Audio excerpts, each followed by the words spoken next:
Hi, subscribe to my channel Shobha Rana for more. Doctor साहब, अब इस podcast के लास्ट सवाल की ओर बढ़ रहे हैं, जो मैं अपने सभी गेस्ट से पूछती हूँ, जो कि उनकी डेफिनेशन ऑफ सक्सेस मैं पूछना चाहती हूँ उनसे। आप क्योंकि ब्रेन हेल्थ में आप न्यूरोलॉजिस्ट हैं, तो what is your definition of a successfully functioning brain? And अगर आप वहाँ पे मुझे कुछ 3-4 टिप्स भी दे पाएँ कि कैसे मैं अपनी ब्रेन फंक्शनैलिटी को एनहांस करने की कुछ ऐसी एक्टिविटीज़ कर सकती हूँ। देखिए, ब्रेन के तो बहुत सारे फंक्शन हैं। कॉमन जो आप बात करें वो इंटेलेक्ट से रिलेटेड है शायद, कि आप कैसे इंटेलिजेंट बने या कैसे। उसका तो एक ही सीक्रेट है, मेहनत करिए, मेहनत करिए और मेहनत करिए। उसका दूसरा कोई तरीका नहीं है। और जो मेहनत करता है वो लाइफ में आगे बढ़ जाता है। दूसरा, ब्रेन का काम इमोशन भी है। तो आप इमोशनली कैसे स्टेबल रह सकते हैं, ये आपके ब्रॉटअप पे भी डिपेंड करता है कि आपके घर का एनवायरनमेंट कैसा था, आपका पेरेंटिंग कैसा था, आप किस टाइप के स्कूल में पढ़े थे, आपके पीयर कैसे थे, आप एक दूसरे को ट्रीट कैसे करते हैं। ये भी तो ब्रेन का फंक्शन है कि आपकी पर्सनालिटी कैसे डेवलप होगी। पर्सनालिटी कैसे डेवलप होती है, जो आप अपने बारे में क्या सोचते हैं और how you react to the environment. आप अपने दोस्तों से कैसे बात करते हैं, जनरल पब्लिक से कैसे बात करते हैं, अनफेमिलियर सर्कमस्टेंसेस में, क्या ये आपकी पर्सनालिटी पे ये डिपेंड करता है how you have been brought up. उसका एक सिंपल एग्जांपल मैं देता हूँ। चाइना में जब एक बच्चे का नॉर्म हुआ तो they something called last emperor syndrome. वो क्या होता था, घर में एक ही बच्चा होता है, ये इंडिया में भी हो रहा है। वो एक बच्चा एम्परर की तरह पाला जाता है, he is the last emperor, the everything belongs to him, he does not know about sharing and caring. Parents का सारा अटेंशन उसकी तरफ है, सारे घर की चीज़ उसके लिए है, सब चीज़ें उसके अराउंड दौड़ती हैं। ये बच्चा जब क्लास में जाता है, he doesn't want to share.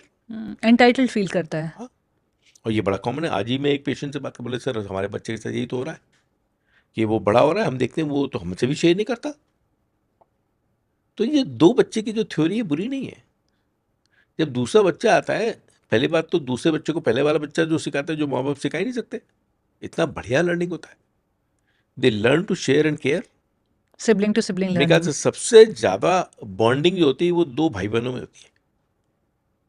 इससे बढ़िया बॉन्डिंग मुझे लगता नहीं किसी रिश्ते में होती होगी। माँ बच्चे से भी ज़्यादा वो भाई बहन की बॉन्डिंग देखिए आप। माँ बच्चे की भी बॉन्डिंग चेंज हो जाती है over the period of time. तो ये जो शेयरिंग केयरिंग कैसे आया, क्योंकि साथ में रहा, सब कुछ शेयर किया, उससे सीख रहा है। तो जो पेरेंट्स सोचते हैं कि एक बच्चे को बड़ी मुश्किल है पालना, उनके लिए मैं मैसेज दूंगा कि दूसरा बच्चा तो आपकी 50% कॉस्ट में, 50% एफर्ट में पलेगा। वो जो आपका बड़ा बच्चा है वो उसको पाल देगा, वो बहुत। लेकिन दोनों बच्चों का mental development, emotional development, social development बहुत डिफरेंट होगा। एंड बड़ा बच्चा छोटे बच्चों को इतनी चीज़ सिखाएगा तो एजुकेशन विल बी डिफरेंट। तो उस बात को हमेशा हमको ध्यान रखना डॉक्टर चाहिए। साहब, आपने जो इमोशनल ब्रेन की बात की और इमोशनली कैसे वो बच्चा बड़ा हो रहा है, कैसे वर्ल्ड से रिलेट कर रहा है, कैसे वो अपने आप को समझ रहा है, कैसे डिफिकल्टीज से जूझ रहा है, ये सारी बातें हम इस पॉडकास्ट पे करते हैं द जर्नी विद इन। इसका नाम ही द जर्नी विद इन इसलिए कि आप अपने आप से कनेक्ट कर सको और ढूंढ सको कि कौन सा वो दरवाज़ा या खिड़की है जहाँ से आप खुद से बेटर कनेक्ट करके अपनी लाइफ में एक पॉजिटिव शिफ्ट, पॉजिटिव ट्रांसफॉर्मेशन लेकर आ सके। आज आपने जो इतनी सारी खूबसूरत बातें यहाँ शेयर की, you shared some really wonderful insights as well, जो हमारे बहुत सारे व्यूअर्स को भी नहीं पता होंगे। तो I am sure you viewers will learn a lot from this episode. Thank you for joining me on the journey with in podcast. Thank you for inviting me.